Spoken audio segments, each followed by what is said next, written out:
Mabilis na nagdilim ang langit habang unti-unting lumubog ang araw sa likod ng abot-tanaw. Mahina lamang na ibinulong ni Yenshen na darating sila sa kanilang patutunguhan sa loob ng kalahating araw. Nang tuluyang bumagsak ang gabi, sa wakas ay narating nila ang Xi'an. Sa dulo ng daan, kung saan naroon ang bay ng Radiant Demon Squad, sinalubong sila ni Chung Mang. Ikinwento ni Chung Mang na narinig niya ang tungkol sa isang hindi kapani-paniwalang ginawa ni Yenshen. May ngiti sa mga labi at balot sa tela ang kaliwang mata. Ipinahayag ni Chung Miyong na narinig niyang napatay umano ni Yenshen ang isa sa mga nakatatandang miyembro ng 13 Skies.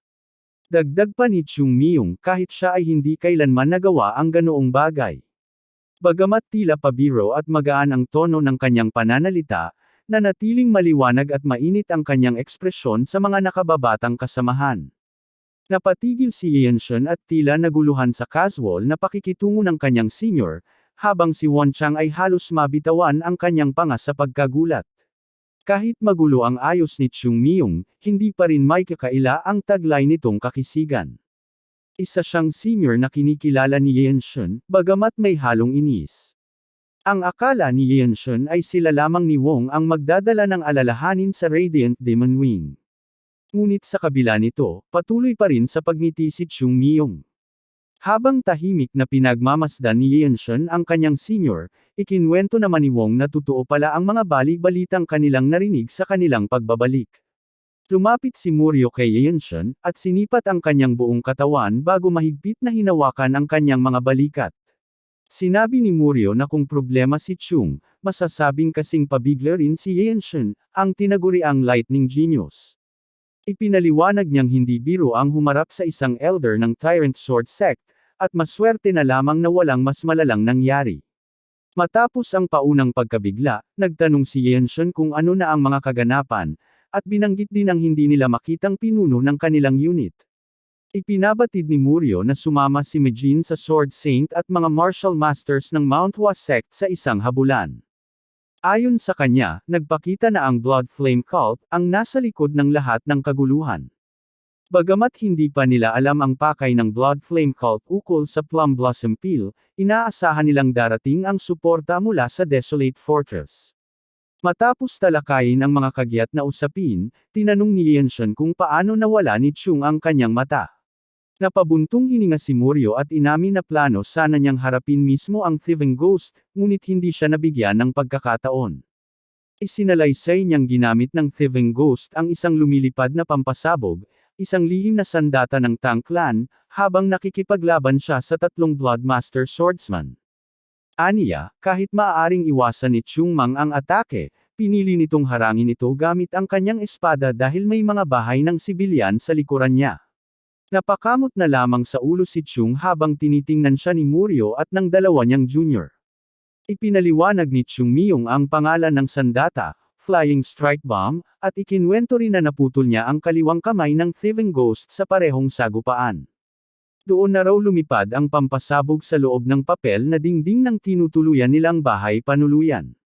Kaagad na napagtanto ng 4 sa loob ng silid ang panganib ng armas. Alam nilang malapit na itong sumabog at tatamaan sila, lalo na't nakatayo silang lahat. Isang nakakasilaw na liwanag at isang napakalakas na pagsabog ang lumukab sa gabi, habang pinunit nito ang buong silid. Si Chung Miyang ang unang nakalabas.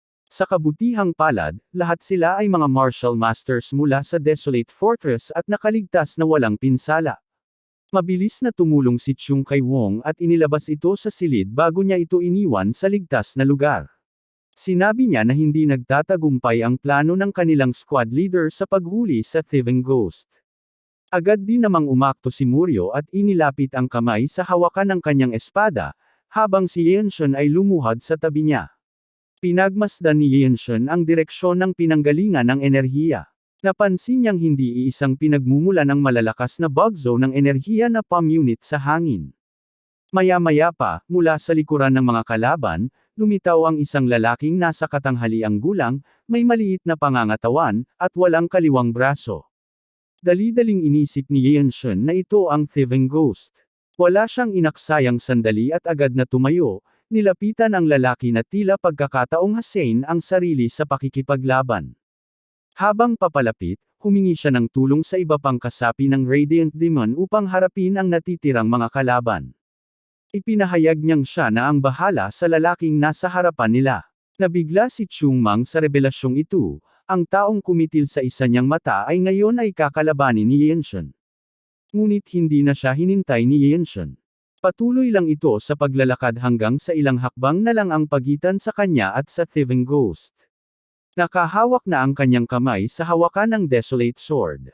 Tinitian siya ng lalaki, at binigkas nito na batay sa suot ni Yenshen, ang bughaw na panlabas na kasuotan at puting panloob, siya nga raw ang tinatawag nilang, Lightning Genius.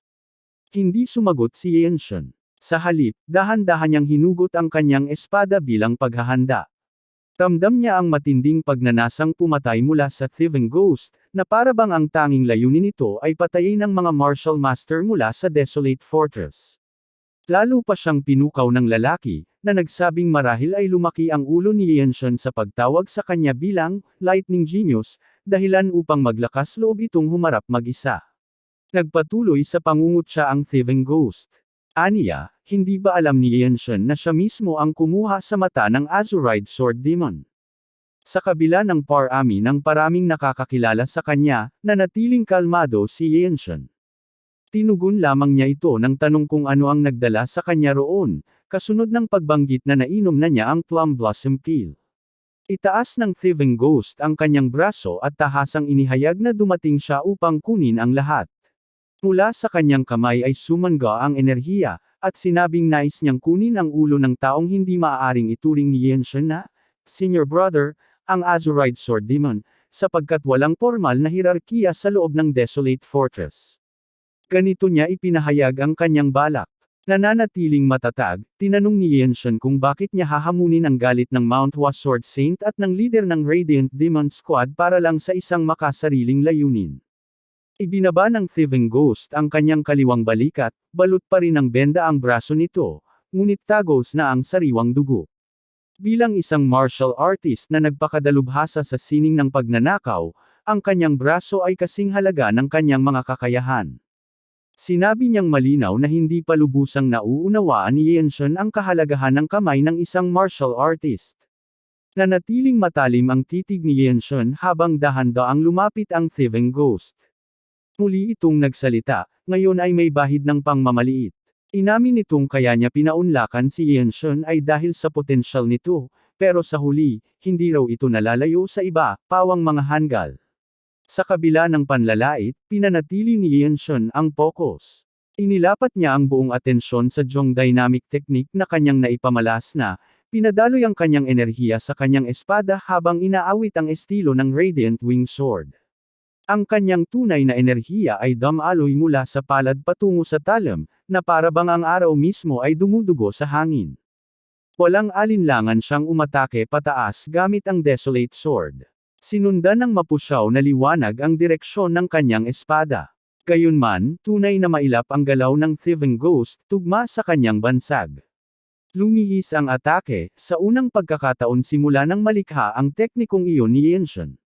Bago pa siya makabawi, biglang sumulpot ang kalaban sa kanyang tabi, umaabot ang kamay na parang ahas, kasabay ng enerhiyang tila kukunin ang kamay niyang may hawak ng espada. Ito ang lagdang teknik ng thieving ghost, ang grappling hold. Ngunit nakita na ni Yenshen ang lahat ng ito sa kanyang isipan.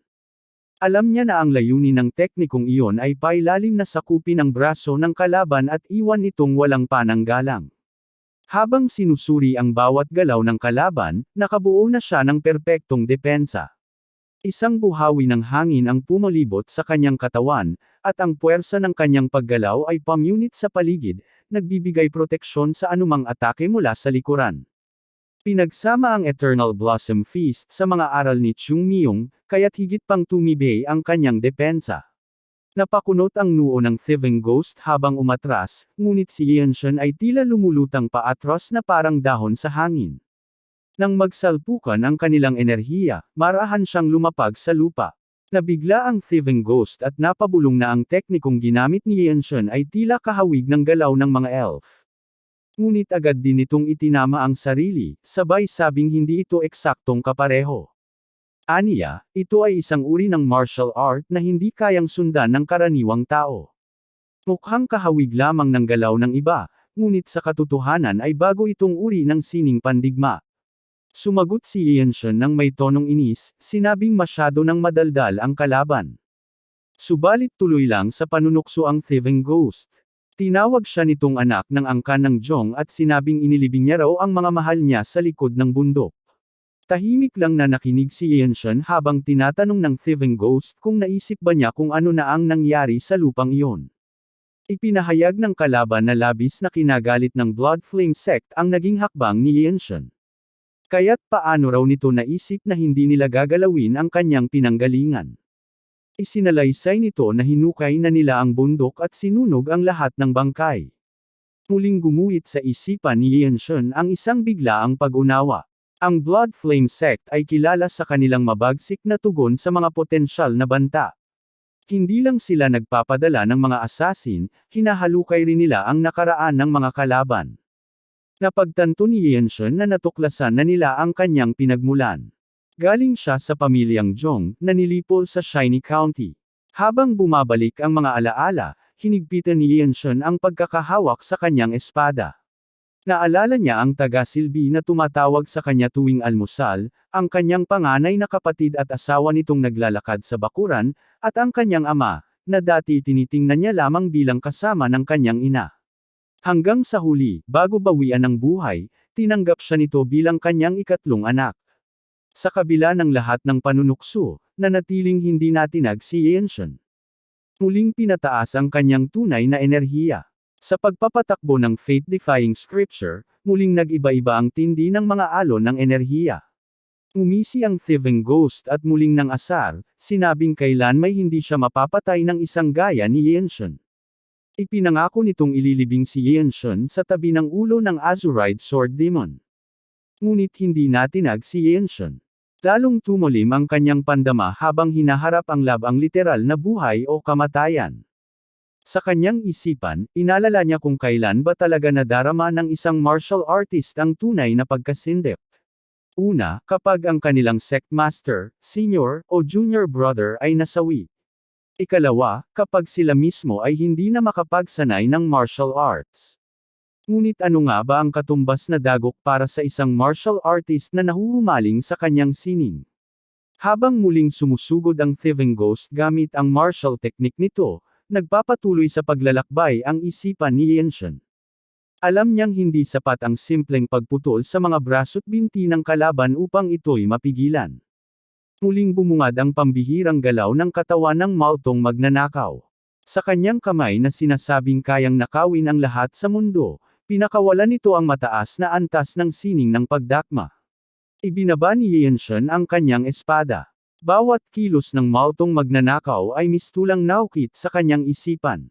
Sa isang hakbang, iniunat ni Yenshen ang kanyang kaliwang kamay. Sa sandaling iyon, ginaya ni Yenshen ng perpekto ang galaw ng kalaban.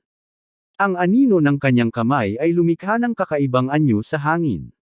Nawala ang ngiti sa labi ng Maltong magnanakaw nang makita niyang ginamit ng batang nasa harapan niya ang kanyang sariling pamamaraan. Gayunman, hindi siya tumigil sa pag-atake, inakala niyang isa lamang itong padalos-dalos na paggaya. Ngunit sa isang maliit ngunit tiyak na galaw, tinabig ni Yenshen ang sining ng pagdakmo ng multo gamit ang isang kilos ng kamay.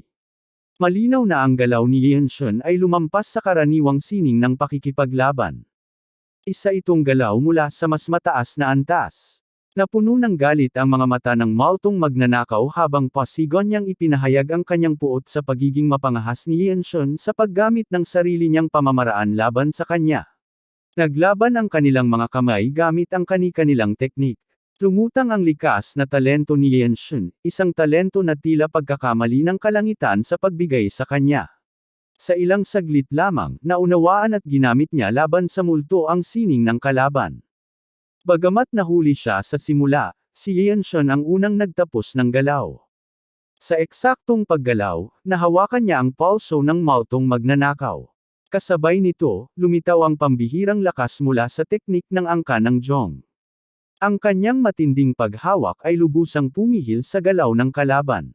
Hindi na kailangang tamaan ang anumang acupoint.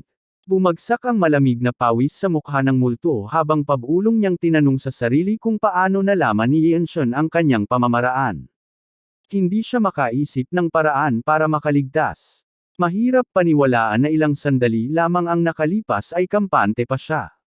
Ngunit si Yenshen ay nanatiling kalmado, binalik ang pang-aasar ng walang emosyon.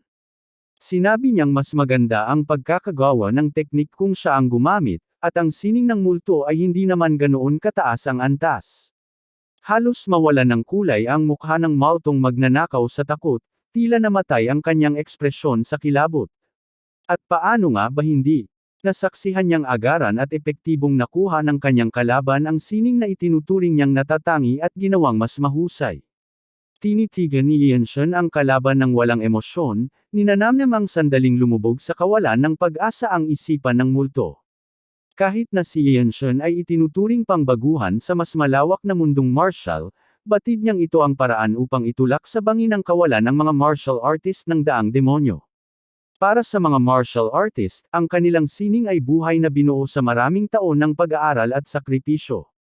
Kaya't sapat na para kay Yenshen na ipakita ito sa kanila sa mas mataas na anyo at itangjing sa kanila yon. Lumapit siya sa multong magnanakaw, patuloy ang mapanuyang tono, tinanong pa kung nais ba nitong turuan niya ng incantation. Nagulat ang multong magnanakaw. Maliban sa panginginig, wala na siyang nagawa sa harap ng batang mandirigma. Sa pagkakataong iyon, ngumiti si Yenshen, isang ngiting waring nasisiyahan sa kawalang pag-asang kanyang nilikha. Unti-unting nagbago ang anyo ng mukha ng matandang lalaki, mula sa pag-asa tungo sa ganap na kawalan. Sa pagkakataong iyon, ninakaw at winasak ni Yenshen ang buong pagkatao ng multo. Pinatindi pa niya ang kapit sa kamay ng kalaban, ipinapakita ang bago niyang paraan ng pagwasak sa mga martial artist ng masamang landas. Durog ang palso ng multong magnanakaw sa lakas ng kaliwang kamay ni Yenshen. Napasigaw ang multong magnanakaw sa matinding sakit. Sa ilang saglit lang, nawasak ang buong buhay niyang pinagsikapan. Ngayon, ang natatanging kamay na natira sa kanya ay pinipiga ng isang batang mandirigma. Hindi natinag ang tingin ni Yenshen kahit isang iglap. Sa kanyang harapan ay ang kalabang walang habas sa pagtrato sa buhay ng karaniwang mamamayan. Isa rin itong salarin sa pananakit sa nakatatandang martial warrior ng Desolate Fortress. Nagsisigaw ang multong magnanakaw, ngayoy batid niyang malaki ang pagkakamaling ginawa ng harapin si Yenshen. Walang bakas ng awa sa puso ng binata para sa lalaking nasa harapan niya. Sa tanang buhay ng multo, ngayon lang siya nakatagpo ng kalabang gaya ni Yenshen. Biglang natigil sa laban sina Chungmiang at ang lalaking kanyang kaharap. Pareho nilang ibinaling ang tingin kay Yenshen, na ngayoy walang kahirap-hirap na pinasuko ang kalabang minsan nang nanag sa kanya. Pati si Muryo, na nooy tila nilalaro lamang ang kanyang katunggali, ay napalingon upang saksihan ang pagbagsak ng lalaking nagnakaw ng kanyang manual ng sining pakikipaglaban. Natalo ito sa kamay ni Yenshen, ang kanyang mahal na nakababatang kapatid sa sekta. Walang emosyon sa mukha ni Yenshen nang itutok niya ang kanyang espadang tagapagwasak sa leeg ng multong magnanakaw. Wala ring damdamin ang kanyang mga mata matapos niyang durugan ang mismong buod ng pagkatao ng kalaban. Mula sa lalamunan ng multo, isang hayop na alulong ng galit ang lumabas habang galit na tumitig sa batang mandirigmang nasa kanyang harapan. Bilang isang martial artist, tuluyan nang nawasak ang kanyang buhay. Lahat ng tagumpay na kanyang inipon sa paglipas ng mga taon ay dinurog ng isang musmos pa lamang sa mundo ng martial arts. Walang pag-aalinlangan, hinawi ni Yenshen ang kanyang espada. Ramdam niya ang eksaktong pakiramdam ng pagtaga sa leeg ng kalaban, matalim at malinaw. Subalit sa kanyang isip, para lang siyang nagwalas ng isang basurang salot sa daan. Napatigil sina Chungmiang at Muryo, nabigla sa bilis at determinasyon ng laban ng kanilang nakababatang kasama. Inakala nilang magtatagal pa si Yenshen sa paglalaban upang hasaing lalo ang kanyang kasanayan. Ngunit kabaligtaran ang kanilang nasaksihan. Mabilis nga, gaya ng bansag sa kanya, tila kidlat ang naging pagsulong ni Yenshen. Bumagsak ang walang buhay na katawan ng multong magnanakaw sa lupa ng bitawan ito ni Yenshen. Mula sa kanyang damit, nahulog ang isang makinang nakaong gawa sa kahoy na may maselang disenyong mga bulaklak ng plum blossom. Nang tuluyang hamupa ang lahat at bumalik si Majin, iniharap ni Yanshan ang ulo ng kalaban at ang kahon upang i-record ang kanyang tagumpay. Hindi inasahan ni Majin ang pag-atake sa kanilang pansamantalang kampo, lalo na mula sa multong magnanakaw na kasama pa ang mga mandirigma mula sa Blood Flame Sect. Subalit mabilis na neresolba ang lahat sa pagdating ni Yanshan mula sa kanyang misyon sa Zhongnan Sect Support. Walang makatanggi sa silid, ang talento ni Yanshan ay tila pagkakamali ng kalangitan, isang bagay na hindi dapat umiiral sa mundong mortal. Ngunit heto siya ngayon, gumugulo na sa mundo ng martial arts sa napakamurang edad. Kumaibot ang peklat sa mukha ni Majin habang tahimik na pinagmamasdan ang tagpo. Hindi pinansin ni Yanshan ang masalimuot na ekspresyon ng kanyang tiyo. Para sa kanya, ang mahalaga ay ang merito na kanyang nakamit. Si Majin, na tila may nasaksihang hindi niya dapat makita, ay ilang beses na bumukas ang bibig ngunit sa huli ay napabuntong hininga lamang. Sa pagkakatamo ng Plum Blossom Peel, nakuha ni Yanshan ang pinakamataas na merito para sa misyong iyon. Sa wakas ay nagsalita si Majin. Ipinabatid niyang maaari nang humiling si Yanshan ng promosyon sa Blue Rank. Ito raw ang magiging pinakamabilis na pag-akyat mula sa White Rank, at si Yanshan ang pinakabatang makakamit nito. Usisero, tinanong ni Yanshan ang tungkol sa pagsusulit para sa promosyon na minsan na niyang narinig, at humingi ng karagdagang detalye. Ngunit bago pa siya makapagtanong muli, bigla siyang napahinto. May naramdaman siyang mas mahalagang bagay na kailangang tugunan. Mabilis na nabanagan ni Majin ang pagbabago sa kilos ni Yanshan kaya't inilapag nito ang kahon ng Plum Blossom Peel. Kinudyatan siya ni Majin na sumunod at ibinunyag na ang Mount Hua Sect ay inatake. Nabigla sina Yanshan at Wong. Ang mismong Sword Saint na bumaba mula sa Mount Hua ang nanguna sa mga mandirigma ng sekta, tanda na ang umatake sa kanila ay hindi pangkaraniwang puwersa. Pagdating nila sa isa pang silid panauhin, natagpuan nila ang mga martial artist na may madidilim na ekspresyon ng dalamhati. Tumayo si Yanshan sa gitna nila, at hindi maipinta ang emosyon sa kanyang mukha nang makita ang batang walang malay sa kama. Pamilyar ang mukha nito sa kanya, ito ang matapang na kaibigang nagpakita ng respeto at nakipagkaibigan, may balak pang bumisita sa Desolate Fortress matapos ang sparring match sa sinaunang mandirigma. Ang Sword Saint Shunjo, na noon ay nakaupo sa tabi ng kama, ang nagsalaysay, inilaan ni Yuheian ang lahat ng natitirang lakas upang maprotektahan ang kanyang mga senior brothers. Nauunawaan ni Yanshan ang bigat ng ginawa nito. Hindi gaya ng isang marupok na porselana, ang dantian ay isang organong naglalaman ng munting enerhiya mula pagkasilang. Kapag tuluyang naubos, maaaring masira ito.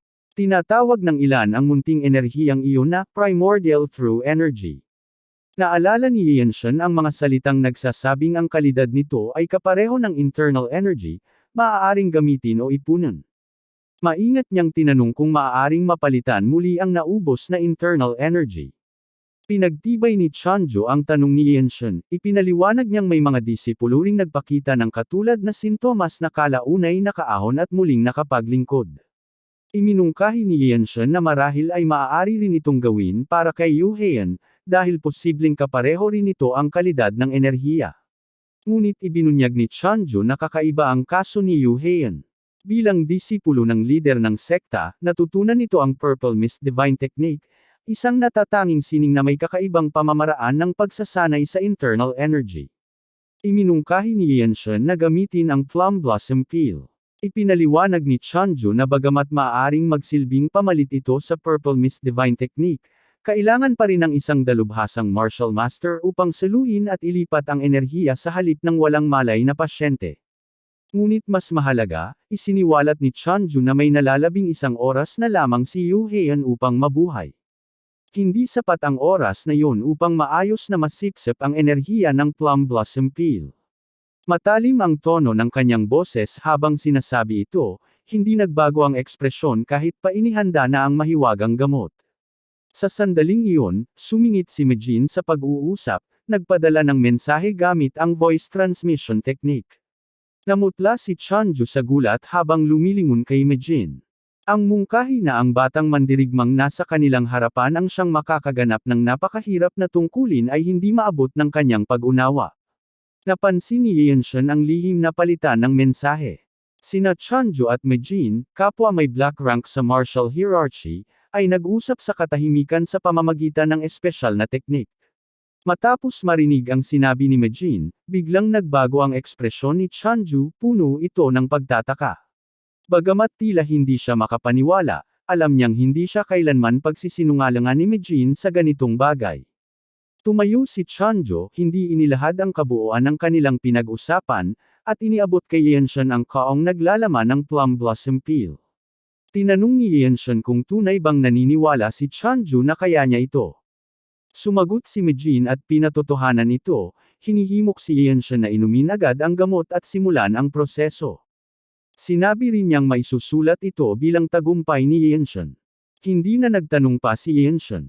Batid na niya ang kanyang kakayahan mula sa mga nagdaang karanasan.